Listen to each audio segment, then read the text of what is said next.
ओम नमो भगवते वासुदेवाय। ओम नमो भगवते वासुदेवाय। ओम नमो भगवते वासुदेवाय। नारायणं नमस्कृत्य नरं चैव नरोत्तमं देवीं सरस्वतीं व्यासं ततो जयमुदीरयेत् नष्टप्रायेषु भद्रेषु नित्यं भागवत सेवया भगवति उत्तमश्लोके भक्तिर्भवति नैष्टिकी। ओम अज्ञानतिमिरान्धस्य ज्ञानाञ्जनशलाकया चक्षुरुन्मिलितं येन तस्मै श्रीगुरवे नमः। नमो विष्णुपादाय कृष्णप्रेष्ठाय भूतले श्रीमते भक्तिवेदान्तस्वामिनिति नामिने। नमस्ते सारस्वती देवे गौरवाणी प्रचारिणे निर्विशेष शून्यवादी पाश्चात्य देशतारिणे। जय श्री कृष्ण चैतन्य प्रभु नित्यानंद श्री अद्वैत गदाधर शिवासादि गौर भक्तवृंद। Hare Krishna Krishna Krishna Hare Hare. Hare Rama Rama Rama Hare Hare. Srimad Bhagavatam canto 6 chapter 17 verse 30। अविवेककृत पुंसो ह्यर्थभेद इवात्मनि गुणदोषो विकल्पश्च विदेव सजीवत्कृतः। As one mistakenly considers a flower garland to be a snake or experiences happiness and distress in a dream. So in the material world, by a lack of careful consideration, we differentiate between happiness and distress, considering one good and the other bad. Mistaken. We are mistaken.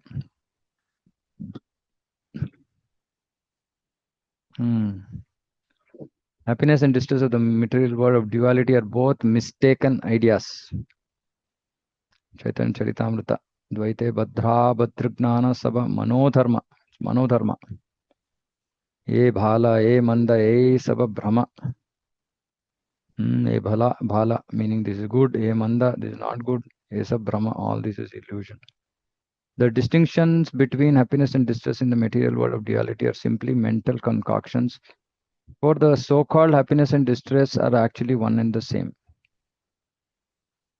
They are like the happiness and distress in dreams. A sleeping man creates his happiness and distress by dreaming, although actually they have no existence. So are we able to think about this way, that this material happiness and distress is simply mental concoction? Anybody has any doubts about this, or is this okay? Or do we still consider this to be real? And if so, what is preventing us from understanding that it is just like in a dream? If anybody wants, otherwise I'll go ahead, because we've discussed this multiple times. But in our own personal life, are we able to see happiness and distress of this material world as just like a dream? If not, what is blocking us? And we might give answers like attachment, etc. But everything is again illusion only. It's again a dream. So we have to just wake up. And one thing to wake up is willingness to wake up. If somebody doesn't want to wake up, how much ever somebody tries to wake him up, he will not get up. So we should be willing to be woken up. Om Agnanatimirandasya Gnananjana Shalakaya Chakshur Unmilitam Yena. The Chakshur Unmilitam is that waking up. The Guru is waking us up, then we should be ready to wake up. Then it becomes very easy. Then we just come out of the dream and see, okay, any happiness, distress of this that we encounter, we just say, okay, it's fine, it had to happen, it's anyway, it's all temporary. And this is anyway not reality. I want to go to the place of reality. So we don't take it too seriously. We don't give it too much importance. Okay. The other example given in this verse is that a flower garland is originally very nice, but by mistake, for want of mature knowledge, one may consider it a snake. In this connection, there is a statement by Prabodhananda Saraswati, Vishwam Purnash Sukhayate. Everyone in this material world is distressed by miserable conditions, but Srila Prabodhananda Saraswati says that this world is full of happiness. Vishwam Purna Sukhayate. How is this possible? He answers, Yat Karunya Kataksha Vaibhavatam Tam Gauram Evastumaha. A devotee accepts the distress of this world as happiness only due to the causeless mercy of Chaitanya Mahaprabhu. This is very nice. So, without the mercy of causeless mercy of Chaitanya Mahaprabhu, we cannot Accept the distress of this material world as happiness. Hmm. Hmm. So how do we get mercy of Chaitanya Mahaprabhu? By engaging in his preaching movement. So somehow we have to engage in his preaching movement. Like I said, based on whatever abilities Krishna has given us, it could be anything. It could be giving a class, it could be doing flower garlands, it could be sweeping the floor, it could be giving Lakshmi for the program, it could be transporting prasadam, it could be anything, literally anything. We will get the causeless mercy of Chaitanya Mahaprabhu, and we get the, of course, book distribution. And when we get the causeless mercy of Chaitanya Mahaprabhu, then we can understand this material world is anyway Purna Sukhayat. Anyway, it's all full of happiness. Why? Because we don't see ourselves as material bodies. By his personal behavior, Sri Chaitanya Mahaprabhu showed that he was never distressed but was happy in chanting the Hare Krishna Mahamantra. This is the key. Actually, what will make us happy is just chanting. Mm. We have to come to that state of experiencing happiness in chanting. Mm.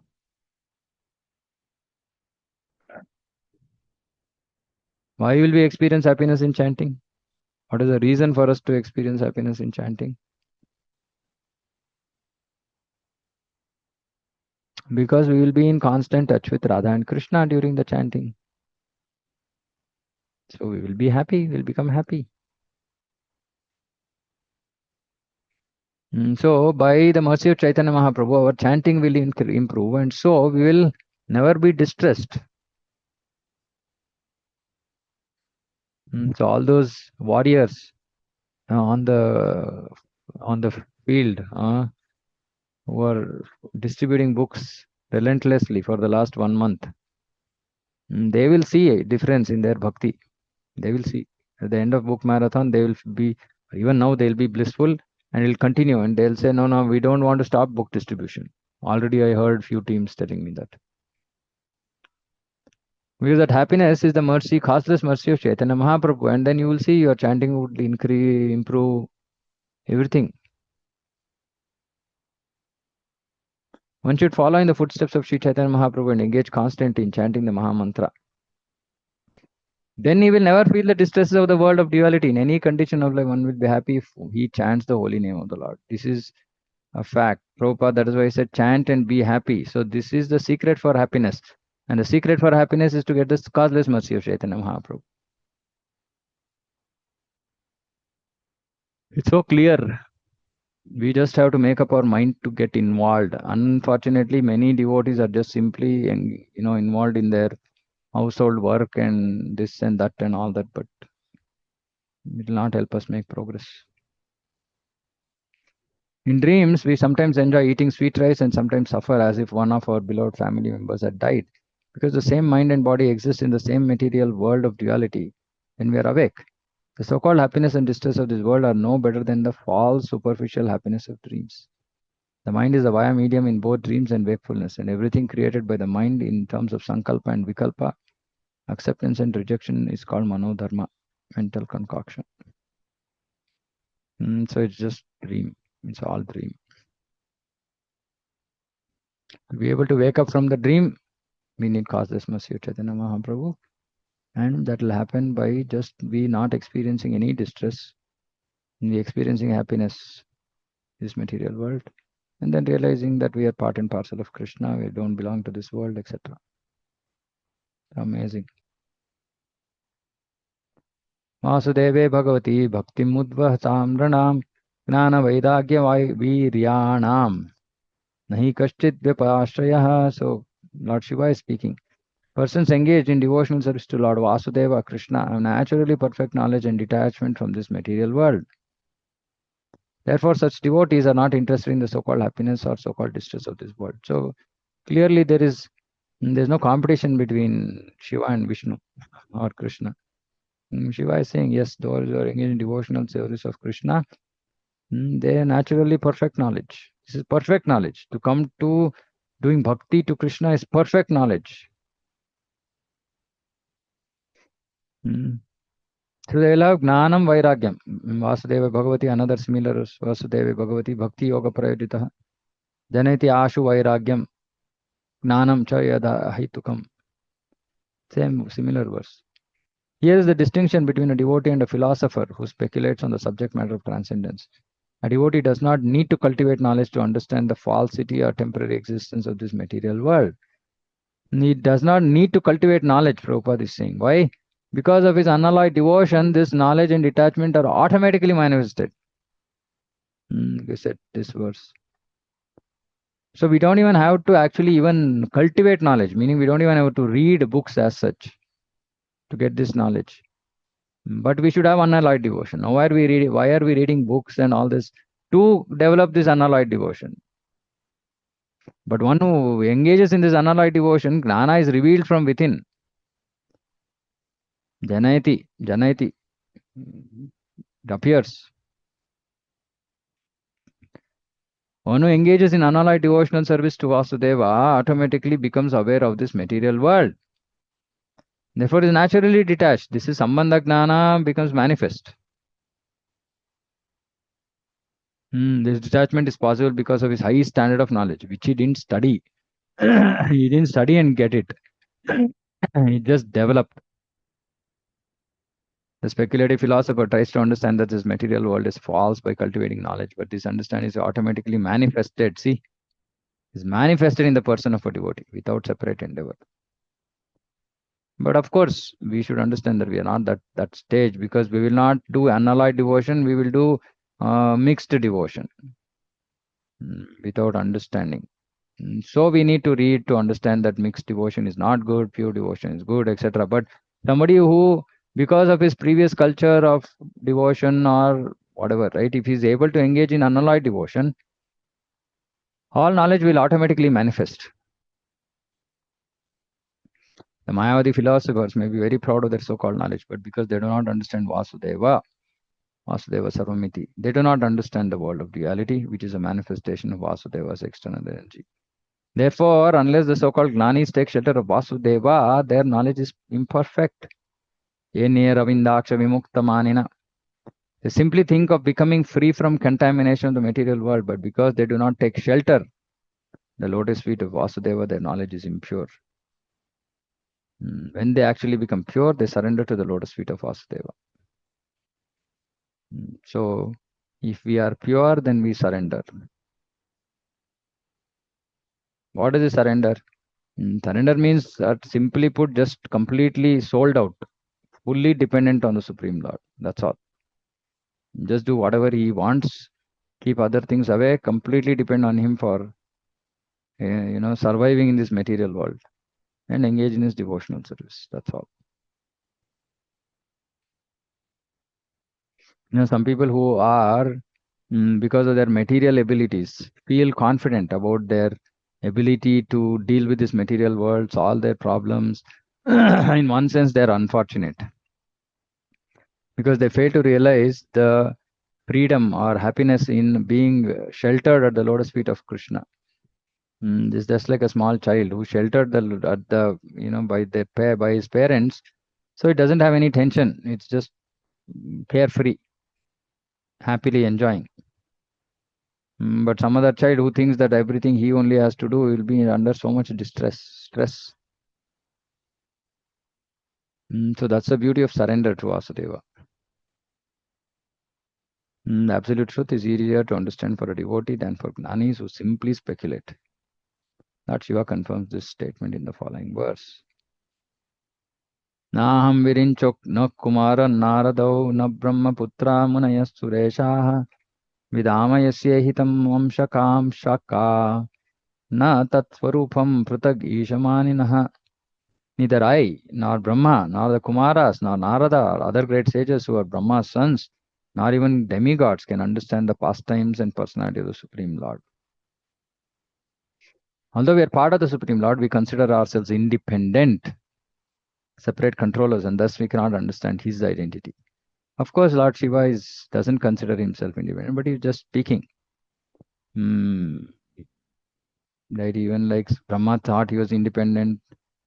Kumaras also initially they thought they were independent. Demigods are always there thinking they're independent. So they cannot understand. So which means that we cannot understand him, Krishna, till we think that we are independent. Till we think that it's all I can do, I can manage, I. Till we are in that stage, we can't understand Vasudeva. We can't understand Krishna. अद्वैतमच्युतमनादिमनन्तरूपम् आद्यं पुराणपुरुषं नवयं वनं च वेदेषु दुर्लभमधुर्लभमात्मभक्तो गोविन्दमादिपुरुषं तमहं भजामि. I worship the Supreme Lord Govinda, who is the original person. He is absolute, infallible, and beginningless. And although expanded into unlimited forms, he is still the same original person, the oldest, who always appears as a Navayavanam, fresh youth. The eternal, blissful, all-knowing forms of the Lord cannot be understood even by the greatest Vedic scholars, but they are always manifest to pure, unalloyed devotees. Lord Shiva places himself as one of the devotees who cannot understand the identity of the Supreme Lord. The Lord being Ananta has an unlimited number of forms. Therefore, how is it possible for ordinary common person to understand him? Lord Shiva, of course, is above the ordinary human beings, yet he is unable to understand the Supreme Lord. Lord Shiva is not coming, no, is not among the ordinary living entities, nor is he in the category of Lord Vishnu. He is between Lord Vishnu and the common living entity. So Vishnu Tattva, Jiva Tattva, Shiva Tattva. Shiva Tattva is in the middle. Shiva Tattva is not a Shiva is not a Jiva. At the same time, Shiva is not, though he is Vishnu, non-different from Vishnu, but because he has taken this role of coming in touch with material world, he is not at the same level as Vishnu. He comes down one level. And so he is considering himself as unqualified to understand the Supreme Lord, while he is absolutely qualified. He is Vaishnavanam Yatha Shambho, the topmost devotee. So he obviously understands Vasudeva, but he is speaking for others.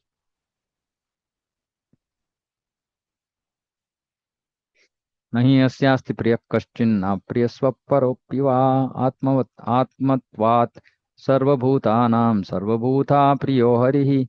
He holds known as very dear and known as inimical. He has known for his own relative and known is alien to him. He is actually the soul of all living entities.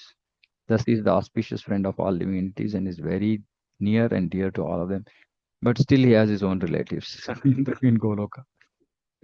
Supreme Lord in his second feature is the super soul. So this description is the super soul. As one self is extremely dear, the super self of the self is still more dear. No one can be the enemy of the friendly super self, who is equal to everyone. Relationships of dearness or enmity between Supreme Lord and the living beings are due to intervention of illusory energy. Because the three modes of material nature intervene between the Lord and the living beings, these different relationships appear. Actually, living being in his pure condition is always very near and dear to the Lord, and the Lord is dear to him. So, from a super soul perspective, it's equal. No, no, is not a friend nor an enemy. Even with respect to jivas who are not surrendered to Krishna, who are not devotees of Krishna, still he is equal to all of them. But still he is inclined towards his devotees. But he is not partial to, I mean, he is not being partial to his devotees. It's not that he will inflict some pain on non-devotees, not like that. He is equal and is ready to accept anybody's surrender. But those who are devotees, he will show some special affection. He is inclined towards them.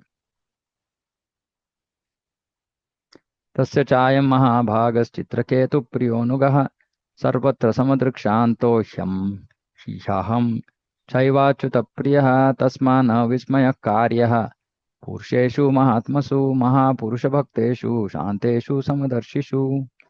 This magnanimous Citraketu is a dear devotee of the Lord. He is equal to all living entities and is free from attachment and hatred. So he is already liberated and is also devotee, so he is gone beyond liberation. Similarly, I am also very dear to Lord Narayana. Therefore, no one should be astonished to see the activities of the most exalted devotees of Narayana. For they are free from attachment and envy. They are always peaceful and they are equal to everyone. So, Vaishnava Vera Kriya Mudra Vineha Na Bhujaya. One should not be astonished to see the activities of exalted liberated Vaishnavas. It can't be understood. Vigneha na bhujaya. We can't understand.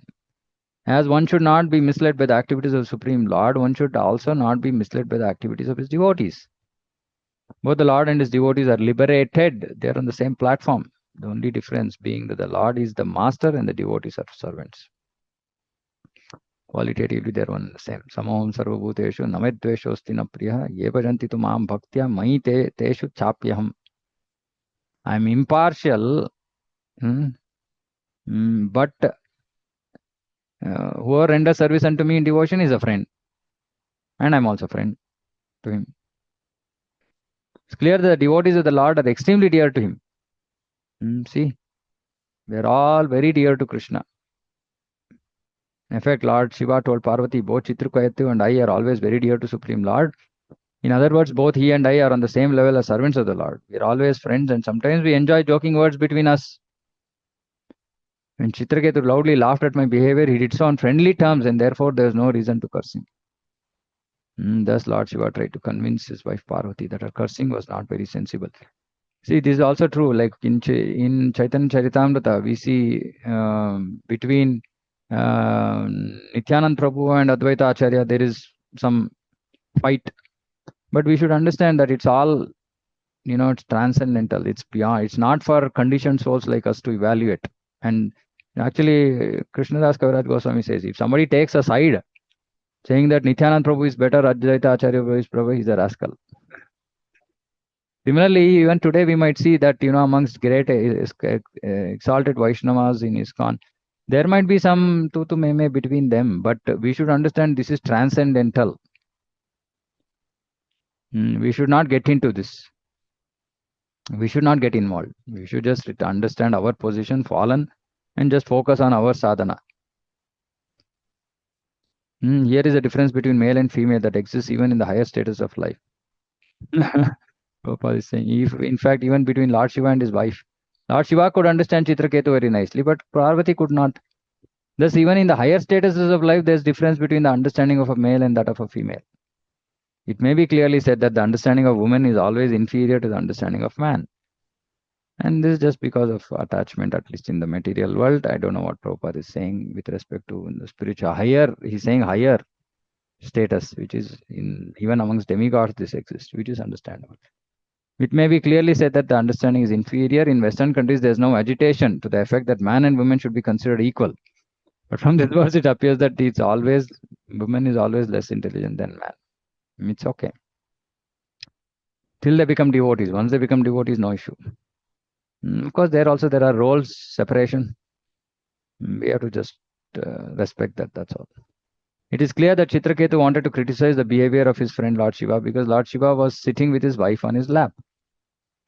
Then too, Lord Shiva wanted to criticize Citraketu for externally posing as a great devotee, but being interested in enjoying with the Vidyadhari women. These are all friendly jokes. There is nothing serious for which Citraketu should have been cursed. Upon hearing the instructions of Lord Shiva, Parvati must have been very much ashamed for cursing Citraketu to become a demon. She could not appreciate Citraketu's person, therefore she cursed him. But when she understood the instructions, she was ashamed.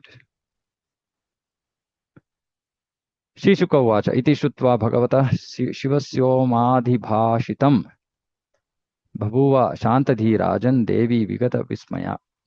After hearing this speech by her husband, Devi Uma gave up her astonishment at the behavior of Citraketu and became steady in intelligence. And Parvati remembered her former behavior in cursing Citraketu. She became very much ashamed and covered her face, admitting that she was wrong. Iti Bhagavato Devyaha Pratishaptum Alantamaha Murdha Sajagre Shapam Etavat Sadhu Lakshanam. Great devotee Citraketu was so powerful that he was quite competent to curse Mother Parvati in retaliation. But instead of doing so, he very humbly accepted the curse and bowed his head before Lord Shiva and his wife. This is very much to be appreciated as standard behavior of a Vaishnava. Sadhu Lakshana. This is Sadhu Lakshana. And we keep seeing devotees always fighting, tu meme, not Sadhu Lakshana. Upon being informed by Lord Shiva, Mother Parvati could understand that she was wrong in cursing Citraketu. Citraketu was so exalted in his character that in spite of being world wrongly cursed, wrongly, again, right, we say, oh, see, it's so unfair, somebody is dealing with me like this. Just think about being cursed. Wrongly cursed, he immediately descended from his airplane and bowed his head before the mother, accepting her curse. Citraketu very sportingly felt that since the mother wanted to curse him, he could accept this curse just to please her. It's called Sadhu Lakshanam. As explained Sri Chaitanya Mahaprabhu, Trinadapi Sunichana. Devotee should always be very humble and meek and should offer all respects to others, especially to superiors. Especially to superiors, but definitely to all also. Being protected by the Supreme Lord, devotee is always powerful. But a devotee does not wish to show his power unnecessarily. However, when a less intelligent person has some power, he wants to use it for sense gratification. This is not the behavior of a devotee. Prabhupada had so many powers, which he showed time to time, but he never wanted to use it for any sense gratificatory purpose. Or he didn't even want to show it openly.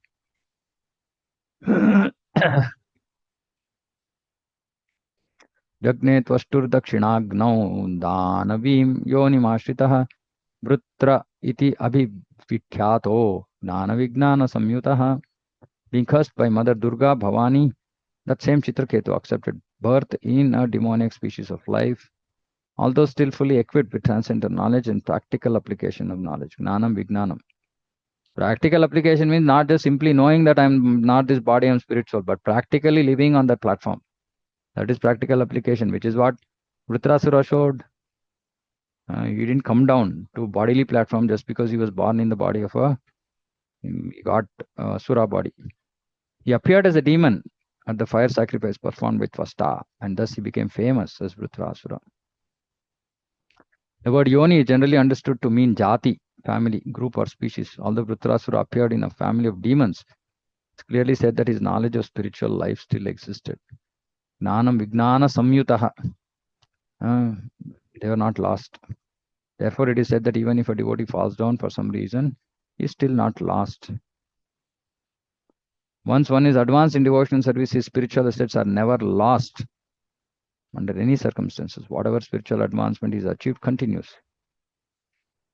This is confirmed in Bhagavad Gita. Even if a bhakti yogi falls, he takes birth in a rich family or family of brahmanas, in which he again starts devotional activities from the point where he left off. Although Vritrasura was known as an asura, he did not lose his consciousness of Krishna or devotional service. Etatte sarvamakhyatam yanmam tvam paripruchasi vritrasyasura karanam bhagavan. My dear Parikshit, you inquired from me how Vritrasura, a great devotee, took birth in a demonic family. Thus I have tried to explain to you everything about this. Itihasamimam punyam Citraketur mahatmanah mahatmyam Vishnu bhaktanam shutva bandhat vimuchyate. We got vara. 16 people in this group got a benediction. Citraketu was a great devotee. One hears this history of Citraketu from a pure devotee. We are hearing from Prabhupada. The listener also is freed from the contamination of material existence. The historical incidents in the Puranas, such as history of Citraketu explained in the Bhagavata Purana, are sometimes misunderstood by outsiders. Therefore, Shukadeva Goswami advised that the history of Citraketu be heard from a devotee. Anything about devotional service or characteristics of the Lord and his devotees must be heard from a devotee, not from a professional reciter.